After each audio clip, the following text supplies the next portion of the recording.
찬송하시겠습니다. 찬송가 218장입니다. 찬송가 218장. 내 맘과 정성을 다하여서 주 너의 하나님을 사랑하라.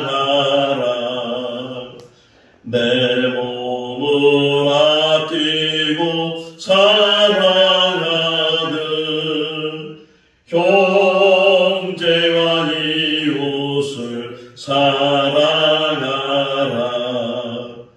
주께서 우리에게 명하시니 그 명령 따라서 살아가리. 널 미워해지는 원수라도 언제나 너 그렇게 사랑하라. 널 핍박하는 자 위해서도 신실한 마음으로 복을 빌라. 주께서 우리에게 명하시니 그 명령 따라서 살아가리. 나 항상 주님을 멀리하고 형제를 사랑하지 못하였다. 이러한 죄인을 사랑하사 주께서 몸 버려 죽으셨다. 속죄의 큰 사랑 받은 이 몸 내 생명 다 바쳐 충성하리. 아멘. 베드로전서 1장 13절에서 25절 말씀입니다. 베드로전서 1장 13절에서 25절 말씀.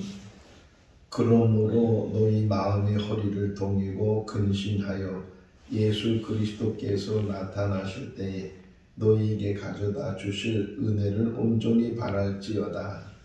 너희가 순종하는 자식처럼 전에 알지 못할 때에 따르던 너희 사역을 본받지 말고 오직 너희를 부르신 거룩한 이처럼 너희도 모든 행실에 거룩한 자가 되라. 기록되었으되 내가 거룩하니 너희도 거룩할지어다 하셨느니라. 예모로 보시지 않고 각 사람의 행위대로 심판하시는 이를 너희가 아버지라 부른즉 너희가 나그네로 있을 때를 두려움으로 지내라. 너희가 알려니와 너희 조상이 물려준 헛된 행실에서 대속함을 받은 것은 은이나 금같이 없어질 것으로 된 것이 아니요 오직 흠없고 점없는 어린 양 같은 그리스도의 보배로운 피로 된 것이니라. 그는 창세전부터 미리 알린 바 되심이나 이 말세에 너희를 위하여 나타나신 바 되었으니 너희는 그를 죽은 자 가운데서 살리시고 영광을 주신 하나님을 그리스도로 말미암아 믿는 자니 너희 믿음과 소망이 하나님께 있게 하셨느니라.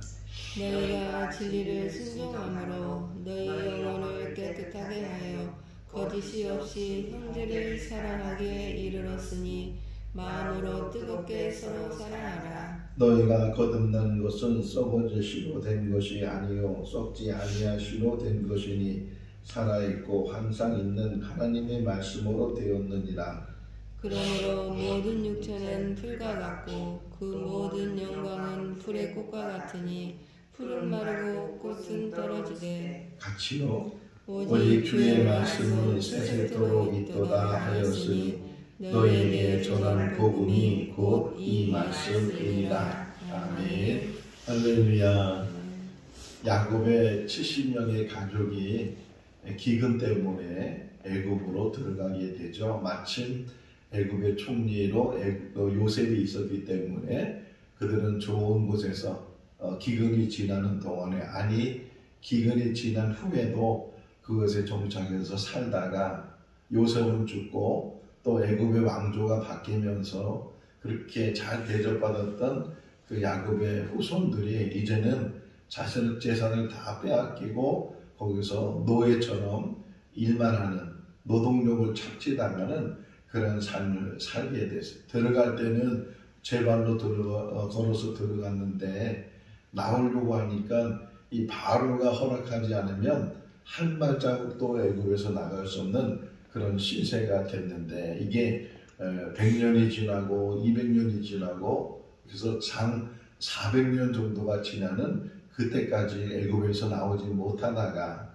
이제 모세가 등장하고 하나님께서 모세를 통해서 이스라엘 백성들을 애굽에서 나오게 하시는데, 바로가 얼마나 강박한지 재앙이 여러 번 내려줬는데도 불구하고 재앙이 내릴 때는 곧 보내줄 것처럼 얘기하다가 또 재앙이 그치면 다시 마음이 바뀌어서 내보내지 않고 했던 것이 여러 번, 그래서 결국은 10번째 재앙까지 가게 됐는데, 그 10번째 재앙은 죽음의 재앙이죠. 먼저 태어나는 것은 사람이든 짐승이든 이 죽음에 지나가게 되면 다 죽게 되는 그런 재앙이 내려지게 되는데, 그런데도 그 재앙 속에서 양을 잡고 그 양의 피를 문설주와 임방에 바르면 그 피를 보고 죽음이 넘어가게 된다. 이걸 흔히 유월절이라고 하는데 10번째 재앙이 그런 재앙이에요.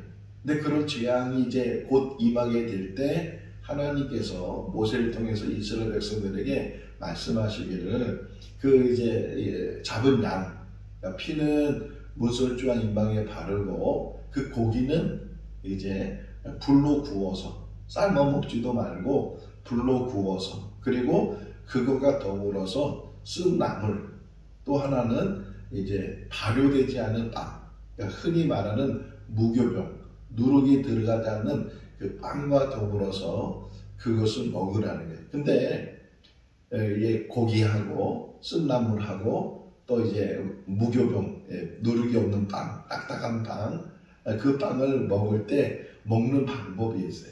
먹는 자세가 어떻게 먹어야 되냐면, 우선은 허리를 동여야 돼. 띠를 띠고 신을 신고 지팡이를 들고 급히 먹으라, 이렇게 출애굽기 12장에서 말씀을 해요. 왜 그랬는가? 이제 곧 바로가 항복을 하게 되고 곧 그 애굽에서 나가게 되니까, 언제 이제 바로가 명령을 내릴지 모르지만 이제 곧 바로의 명령이 있게 되면, 그러면 급히 먹다가도 바로가 나가라 그랬을 때 지체 없이 그냥 그 애굽에서부터 나갈 준비를 하고, 그리고 그 고기를 먹으라는 거예요. 아니나 다를까 정말 10번째 재앙이 내렸을 때 바로가 항복을 하고 그 밤중에 이제 모세를 불러서 이스라엘 백성들 나가라고 이렇게 허락을 해서 그들이 급히 그 애굽에서 나오는 이야기를 출애굽기 12장, 13장 뭐 이렇게 말씀을 볼 수가 있어요. 오늘 13절 말씀 다시 보시면 이 허리를 동이라는 말이 나오죠. 오늘 새벽에 일어나서 이 말씀을 묵상하면서 허리를 동여라 하는 이 말이 지금 6월절 사건 때 이스라엘 백성들에게 띠를 띠고 허리를 동이고 신을 신고 언제든지 스탠바이라고 그러잖아요. 준비되어 있어서 언제든지 나갈 수 있는 그런 자세를 가지고 이제 너희들이 기다리고 있으라는 거예요. 지금 이 베드로 전서를 쓰면서 어제도 설명을 했지만 그리스도인 중에 고난당하고 어려움 속에 있는, 그래서 흩어져 있는 나그네들이라 그러잖아요. 흩어져 있는 나그네들에게 지금 이 서신을 보내고 있는데, 우리가 사는 삶이 지금 나그네 같은 삶이다. 오늘 한 곳에 정착해서 뭐 몇백 년, 몇천 년 사는 것이 아니고 어떻게 보면 지나가는 그런 인생 속에 사는데, 이 지나가는 인생, 나그네 같은 그 인생, 오늘 본문에도 나그네라는 단어가 나오거든요. 지나가는 인생을 살면서 우리가 어떤 자세로 살아야 되는가? 6월절 때 이제 곧 애굽에서 나갈 그런 준비를 하고 그 양고기를 먹고 순나물을 먹고 무교본을 먹으면서 기다리고 있는 것처럼 우리들도 이제 기다림 속에 사는데, 어떤 기다림 속에 사는가? 주님이 다시 오실 그날이 온다는 게. 근데 그것이 멀지 않고 우리 때에 이제 올 수도 있는데, 초대교회 때부터 이 얘기가 된 거죠. 주님이 언제 오실지 모르지만 혹 마가복음에 보게 되면 너희가 내가 다시 올 때 보는 자도 있을 거다, 이렇게 표현하고 있는 것을 보면 임박한 종말론에 곧 주님이 이제 다시 재림하신다, 그런 신앙 안에서 그들이 믿음을 지키고 있었는데, 지금 베드로도 이 고난 속에, 어려움 속에 있는 성도들에게 권면해 주면서 우리가 이제 곧 주님이 오시는데, 곧 오시는 그 주님을 맞이할 준비를 하면서 마음의 허리를 동여라. 마음의 허리를 동이라는 게, 그러니까 6월절 때는 육신의 허리를 동여서 이 옷이 거치장스러우면 움직이지를 못하잖아요. 근데 띠를 띄우면은 빨리 움직이기도 하고 이동도 편하고 그러니까, 그런 것처럼 우리가 이 땅에 산 날 동안 마음의 허리를 동여라. 그리고 주님이 오실 그 때를 기다리면서, 그러면서 우리가 살아가는데 어떻게 살아야 되는지, 그걸 이제 오늘 본문이 우리에게 권면을 해주고 있습니다. 다시 한번 13절 읽어볼까요? 그러므로 너희 마음의 허리를 동이고 근신하여 예수 그리스도께서 나타나실 때에 너희 가져다 주실 은혜를 온전히 바랄지니라. 여기서 예수 그리스도가 나타난다는 것은 다시 오실 예수 그리스도예요.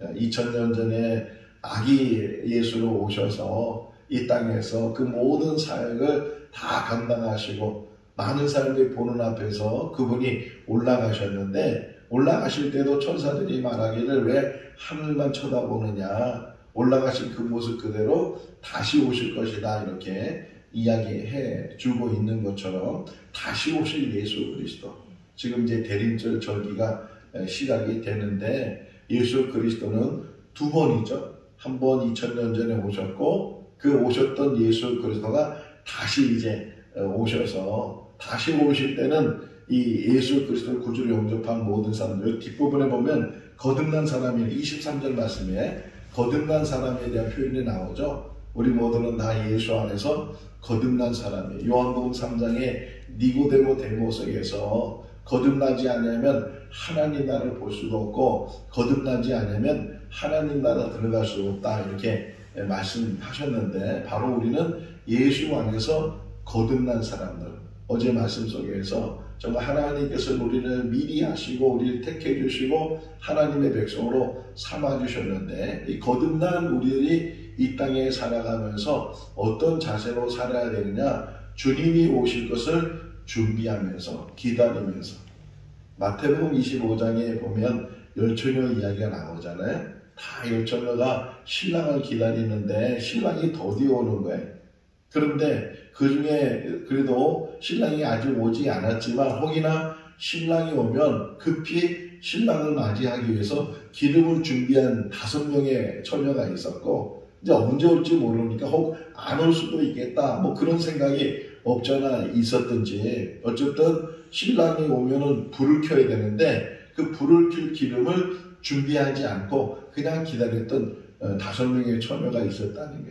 근데 늦게, 너무 늦으니까 그 10명의 처녀가 다 잠이 들었어요. 깜빡깜빡 뭐 기다리다가 졸잖아요. 근데 잠이 들었을 때 갑자기 신랑이 왔다는 소리를 들었을 때, 그래도 그나마 기름을 준비한 사람은 빨리 등불을 켜서 신랑을 맞이할 수 있었는데, 기름을 준비하지 않은 사람들은 기름 사러 갔다가 그만 문이 닫혀져서 신랑을 맞이하지 못했다. 그런 비유의 이야기를 우리가 볼 수가 있는 것처럼, 그 신랑이 언제 올지 모르지만, 우리 예수 그리스도가 언제 재림할지 모르지만, 그러나 반드시 재림한다고 약속되어 있고, 이제까지 지난 주일날 설교한 것처럼 구약에 예언되어 있는 것이 신약에 다 성취되는 것처럼 이 약속은 반드시 성취가 되는데, 주님이 다시 오실 그날이 언제인지 모르지만 반드시 있을 그날을 위해서 우리가 항상 깨어 있어야 되고, 그분이 오시게 되면 우리에게 한없는 은혜를 베풀어 주시고, 한없는 하나님께서 이 땅에 받았던 모든 고난을 다 기억하시고 우리를 붙들어 주십니다. 계시록에 보게 되면 이 성도의 인내를 하나님이 다 알고 계시다. 성도가 믿음 지켜서 심지어는 순교하는 것, 성도가 흘린 모든 피들, 가인이 아벨을 죽여서 이제 아벨의 피를 흘렸을 때 하나님께서는 저 땅에 묻어있는 그 아벨의 피가 지금 호소하고 있지 않느냐, 가인에게 막 책망하시는 그런 말씀을 우리가 읽은 것처럼 하나님께서는 우리의 모든, 그래서 다 보신다는 게, 다 아시는 그 하나님 앞에 우리가 어떻게 살아야 되는가, 근신해라. 근신하고 깨어있어. 그 다음에 이제 본면이 그거거든요. 14절 말씀에는 세상처럼 살지 말고 옛날 그 사리사욕에 빠지고 옛날 욕심에 빠지고 탐심에 빠졌던 그런 삶을 살지 말고 15절 16절에 읽어볼까요? 오직 너희를 부르신 거룩한 이처럼 너희도 모든 행실에 거룩한 자가 되라. 기록되었으되 내가 거룩하니 너희도 거룩할지니라 하셨느니라. 레위기 19장 2절 말씀에 하신 말씀을 이 베드로가 인용을 한 건데, 하나님께서 이스라엘 백성들에게 내가 거룩한 너희도 거룩해라 이렇게 말씀하신 것처럼 우리 믿음의 사람들, 거듭난 사람들이 이 땅에 살면서 우리가 어떤 삶을 살아야 되는가, 모든 일이라고 표현했잖아요. 모든 일에 너희가 거룩한 행실을 가져야 된다. 이 야고보서를 읽을 때 우리가 계속 강조된 것이 믿음이 뭐냐? 믿음이라는 것은 어떻게 보면 행위는 아니잖아요. 그런데 그 믿음이라는 것을 증명할 수 있는 것은 행위 속에 나타나는 거예요. 그러니까 행위가 없는 믿음은 죽은 믿음이다 이렇게 표현하고 있는 것처럼 우리가 거듭났다는 것도 역시 뭐가 거듭났는지, 어떻게 거듭났는지, 거듭난 사람은 어떻게 살아야 되는지 그것을 증명할 수 있는 것은 결국은 행위잖아요. 그러니까 행위로 구원받는 건 아니지만 믿음으로 거듭난 사람들은 그 믿음으로 거듭나는 것이 행위로 드러나게 되는데, 모든 일들 속에서 거룩해라. 거룩해야 된다. 왜? 하나님이 거룩하시기 때문에. 하나님의 자녀이고 하나님의 백성이고 하나님의 권속의 우리들도 하나님 안에서, 그렇다고 해서 우리가 하나님처럼 살지는 못하잖아요. 하나님처럼 살지는 못하지만 그럼에도 불구하고 이제 뒷부분이 무슨 얘기냐면, 그래서 이렇게 거룩할 수 있는 건 뭐냐? 말씀이다. 말씀. 하나님의 말씀을 온전히 붙들 때, 하나님 말씀 안에 거하게 될 때, 또 하나 나오는 단어들이 뭐냐면 순종이에요. 여기 순종이라는 단어 14절 보세요. 14절 한번 읽어볼까요? 너희가 순종하는 자식처럼 전에 알지 못할 때에 따르는 너희의 사역을 본받지 마라. 그렇게 말해서 22절 보세요. 읽어볼까요? 너희가 진리를 순종함으로 너희 영혼을 깨끗하게 하여 거짓이 없이 형제를 사랑하게 이르렀으니 마음으로 뜨겁게 서로 사랑하라. 순종이라는 단어가 계속 강조되어 있잖아요. 뭘 순종하는 거예요? 하나님의 말씀을 순종하는 거예요. 그렇다면 또 하나님의 말씀이 어떤 말씀인지 알아야 되잖아요. 깨달아야 되잖아요. 시편 119편을 보면 굉장히 제일 긴 장이잖아요. 시편 119편은 하나님의 말씀이 어떤가를 쭉 설명하고 있어요. 이 시편 119편 저자는 이 새벽마다 일어나서 하나님의 말씀을 읊조리고 늘 하나님의 말씀을 마음에 담아두고 하나님의 말씀이 내 발에 등이 되고 내 모든 삶에 나를 인도하시는, 나를 비춰주는 그런 것이 하나님의 말씀이라고 고백하고 있는 것처럼, 이 베드로도 지금 우리에게 권면해 주는 게 뭐냐면, 너희는 거룩해나 모든 행실 속에 거룩해야 된다. 근데 그 거룩해질 수 있는 방법이 뭐냐? 하나님의 말씀을 잘 깨닫고 하나님의 말씀을 잘 알아서, 그래서 하나님의 말씀을 들은 것으로 끝나는 건 아니에요. 야고보서도 얘기하잖아요. 너희가 말씀을 행하는 자가 되고 듣기만 하여 자기를 속이는 자가 되지 말라. 이렇게 권면하고 있는 것처럼 하나님의 말씀을 들으면 그 하나님의 말씀을 들은 대로 우리가 순종해 가는 것. 그러면서 아까 우리 읽은 22절의 말씀을 보게 되면 그 순종의 최고의 모습이 뭐냐? 사랑이라는 거예요. 이 땅에 사는 날 동안 정말 그리스도 안에서 사랑을 깨닫고 그 사랑을 실천해 사는 것, 이것보다 더 귀한 것이 없다는 거예요. 그래서 예수님께서도 이 모든 율법을 이제 요약하신 게 그거잖아요. 너희가 하나님을 사랑하고 이웃을 너의 몸처럼 사랑해라. 하나님을 사랑하고 그 하나님만 사랑하는 것이 아니고 사람 사이에서도 그 사랑하는 거예요. 요한일서에서도 우리가 권면해 주는 게 어떻게 보이는 형제를 사랑하지 않으면 보이지 않는 하나님을 사랑한다고 말할 수 있느냐. 보이는 형제도 사랑할 뿐만 아니라 하나님을 먼저 사랑하는 우리들 이 땅에 사는 날 동안 보이지 않는 하나님을 사랑한다고 말하는데 그러면 보이는 사람도 형제들도 이웃들도 사랑해야 된다. 오늘 찬송가 218장 부른 이유 중에 하나가 거기 보게 되면 정말 나를 힘들게 하는 사람들 2절에 나를 힘들게 하고 고통 주고 그런 사람들까지도 정말 사랑하는 마음을 가지고 살아갈 때 이게 참 그리스도의 삶이 된다 하는 것을 우리에게 권면해 주고 있어요. 그러면서 17절 보세요. 한번 읽어볼까요? 외모로 보시지 않고 각 사람의 행위대로 심판하시는 이를 너희가 아버지라 부른즉 너희가 나그네로 있을 때를 두려움으로 지내라. 하루하루 우리의 삶을 살아가면서 때로는 우리가 이제 뭐 정말 어려울 일 때문에 기도하게 되고 하나님 매달리게 되고 그런데 때로는 또 어려움이 다 없어지게 되면 그 기도가 늘 이렇게 또 식어지게 되고 하나님 말씀을 사모하는 것들이 식어지게 되고 막 그러는데 지금 여기 권면하는 게 뭐냐면 항상 이 땅에 사는 날 동안 두려움, 무서움 속에 살지 말라는 거예요. 무서움이 아니고 두려움 속에서 혹이나 내가 이 어떻게 보면 한 번 사는 인생이고 짧은 인생을 하루가 너무 빠르잖아요. 일주일이 얼마나 빠르요. 지금 오한이가 이제 11월달 다가가고 이제 12월달 맞이하면 2023년도 한 해가 또 쑥 지나가게 되는데 참 그 어르신들 말이 다 맞는 것 같다. 이 세월이 나이 속도대로 가는 것처럼 나이가 들면 들수록 왜 이렇게 빨리 지나가는지 몰라요. 이게 빨리 지나가는 인생 속에 우리가 항상 조심해야 되는 게 뭐냐. 한 번 사는 인생 속에서 우리가 하나님 앞에 늘 호랑대우라고 하잖아요. 하나님 앞에 서 있다는 사실을 늘 기억하면서 이 나그네 인생 속에서 지나가는 인생 속에서 항상 하나님을 경외하고 때로는 하나님을 두려운 마음으로 왜 사람들이 죄를 짓는가? 죄를 짓는 이유 중에 하나가 두려움이 없기 때문에 하나님에 대한 두려움을 가지면 죄를 짓지 않을 텐데 하나님에 대한 금방 그것이 하나님으로부터 진노가 생기고 하나님부터 어떤 벌이 내리고 이러면 오히려 사람들이 하나님이 살아계시구나 이렇게 알 수 있고 그들이 하나님 앞에 범죄하지 않을 텐데 그렇지 않다는 거예요. 제가 계속 요즘 이제 성경 시간 될 때마다 성경 펴서 계속 성경 구약신약 가면서 저도 막 계속 묵상을 하고 있어요. 묵상하면서 계속 눈에 들어오는 게 뭐냐면 선지서의 말씀들이 계속 눈에 들어오는데 선지서에 계속 강조되는 게 그거였더라고요. 내가 이렇게 있는데 왜 나를 알지 못하고 왜 나를 믿지 못하고 너희들은 그렇게 우상에 빠져 있느냐. 너희들은 그렇게 행위 속에서 늘 불의를 행하고 악을 행하면서 너희는 왜 두려워하지 않느냐. 계속 그렇게 얘기해요. 그러면서 지금 근데 이 성경은 참 놀라운 은혜가 있는 게 뭐냐면 그렇게 말씀하시면서도 그 말씀의 요지가 뭐냐면 지금이라도 돌이켜라. 지금이라도 돌아와라. 지금이라도 돌이키고 지금 돌아오면 내가 내리려고 했던 그 벌을 내가 내렸던 그 심판을 내가 거두겠다는 거예요.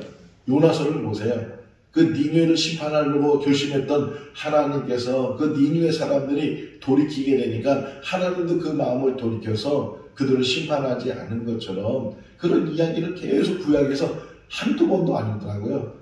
이사야를 보면 이사야서에, 예레미야서를 보면 예레미야서에, 여러 선지서를 보게 되면 계속 말이 다 다른 말이지만 다 이 공통적인 게 그예요.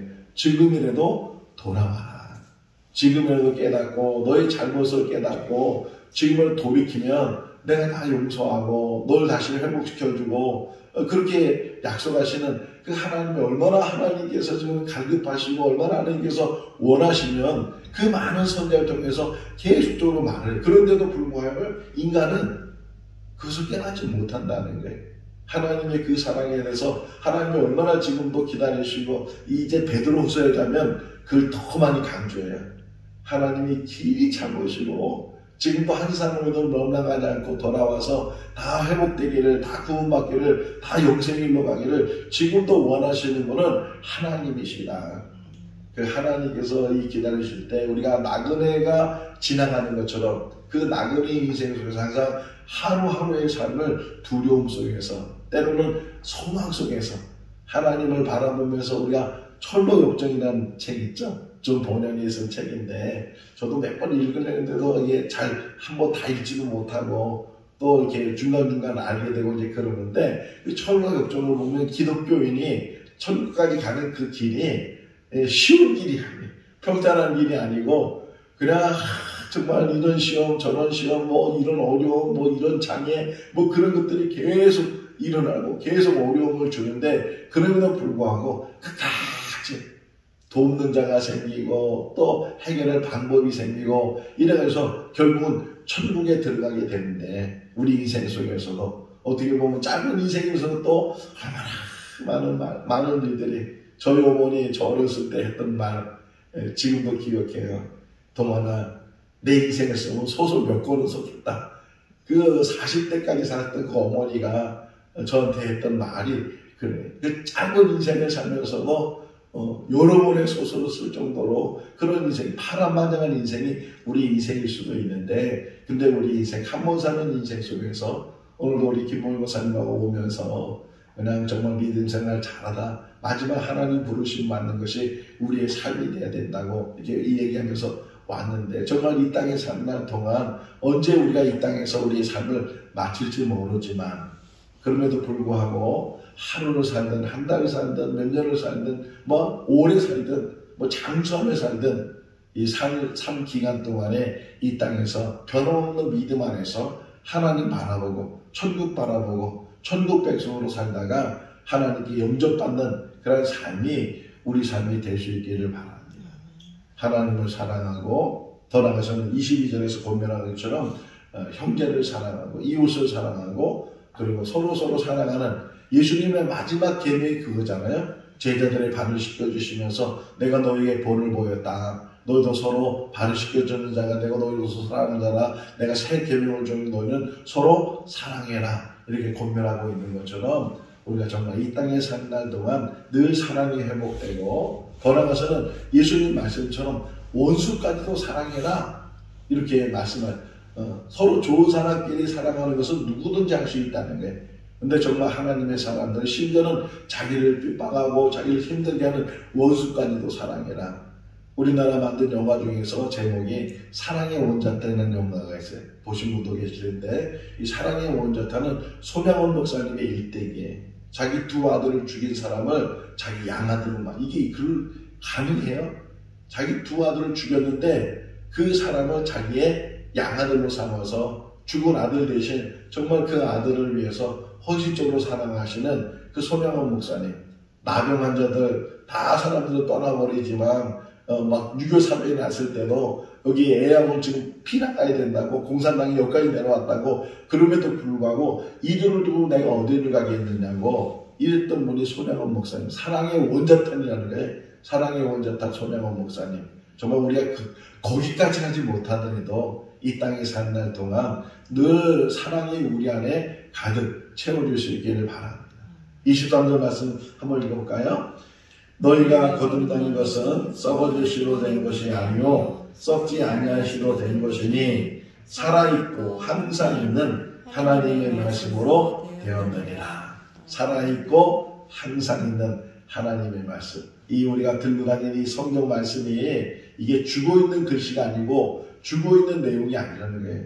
이 안에는 지금도 살아계신 하나님.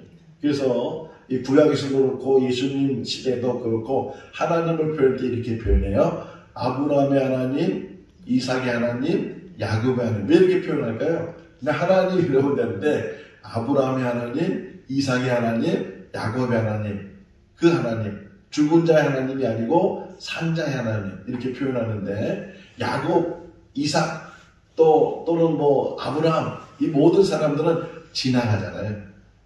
그래서 창세기 5장에 보면 족보 이야기 속에서 아담이 셋을 낳고 뭐 셋이 뭐 에롯을 낳고 뭐 쭉 이렇게 나갈 때 낳고 죽고 이렇게 사람은 다 지나가고 사람은 다 죽지만 그러나 영원하신 분이 계신데 그분이 하나님이시다.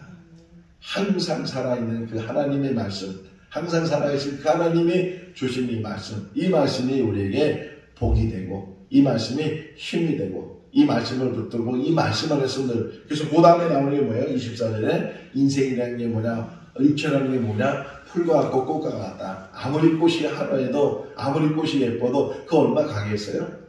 꽃꽂이 한다고 막 꽃을 꽂아놓고 막 잘 장식을 하는데 볼 때는 참 아름답고 예쁜데 그거 뭐 열흘만 지나면 다 시들어버리고 다 죽어버리는 그것이 우리 육체 같은 것인데 그러나 하나님의 말씀은 영원하고 그 말씀이 우리를 붙들어주고 그 말씀이 우리를 생명길로 인도하게 돼. 마지막 절 한번 볼까요? 25절 오직 주의 말씀은 세세토록 있도다 하였으니 너희에게 전한 복음이 곧 이 말씀이니라. 할렐루야. 늘 말씀 붙들고 우리가 성경 퀴즈 하는 것도 뭐 퀴즈 몇 문제 맞추는 것 이게 아니고 물론 맞추면 좋지만 이런 방법을 통해서 계속 하나님의 말씀을 볼 수 있는 기회가 되고 하나님의 말씀을 묵상하게 되고 시험 보는 이유가 뭐예요? 학교에서 시험 안 보면 더 편하잖아요.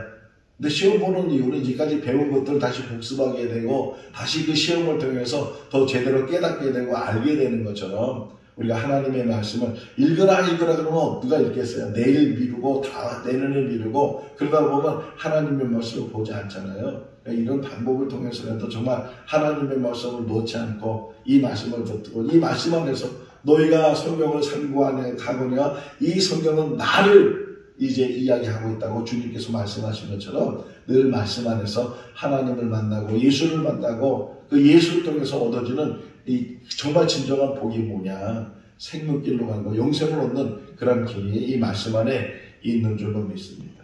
이 말씀을 붙들고 정말 근신하면서 마음의 허리를 동이고 주님 오시는 그날을 기다리면서 오시면 그분이 은혜를 주실 텐데 그 은혜를 사모하면서 하루하루를 믿음으로 승리해 나가는 우리 모두가 다 될 수 있기를 주님의 이름으로 축원합니다. 기도하겠습니다. 사랑이 많으신 하나님 아버지, 오늘도 새날 주시고 건강 주시고 또 주님의 전을 사모하는 마음을 주셔서 이곳에 나올 수 있도록 인도하여 주신 것 감사합니다. 또 영상을 통해서 함께 제단 쌓게 해주신 것 감사합니다. 날마다 주시는 말씀이 영의 양식이 되게 하시고 날마다 주시는 만나와 같은 그런 양식이 되게 하여 주셔서 깨달음이 있게 해주시고 또 은혜가 있게 해주시고 말씀으로 저희들 양육받게 하여 주시옵소서. 때를 분별할 수 있는 귀한 지혜를 덧입혀 주시고 이 나그네 같은 인생 속에서 어떻게 살아야 되는지, 내가 거룩한 너희도 거룩하라 말씀하셨는데 그 거룩의 삶이 무엇인지 깨닫는 은혜가 있게 하여 주시고 무엇보다도 하나님의 말씀을 온전히 붙들고 말씀 안에 실천하며 사는 하루하루의 삶이 되게 하여 주시옵소서. 우리 성도들 간에 육신적으로 연약하여 또 하나님 앞에 부르짖는 귀한 성도들이 있습니다. 주님 그 기도를 들어 응답하여 주셔서 건강이 회복되게 하여 주시옵소서. 여러가지 문제 가지고 기도하는 성도들 그 기도와 응답되게 하여 주셔서 문제가 해결되게 하시고 회복의 역사가 일어나게 하시고 다시금 일어나게 하여 주시옵소서. 또 주님과 동행하는 복된 하루가 되게 하여 주시기를 간절히 바라고 예수 그리스도 이름으로 기도하옵나이다. 아멘. 마쳤습니다. 자유롭게 기도하시기 바랍니다.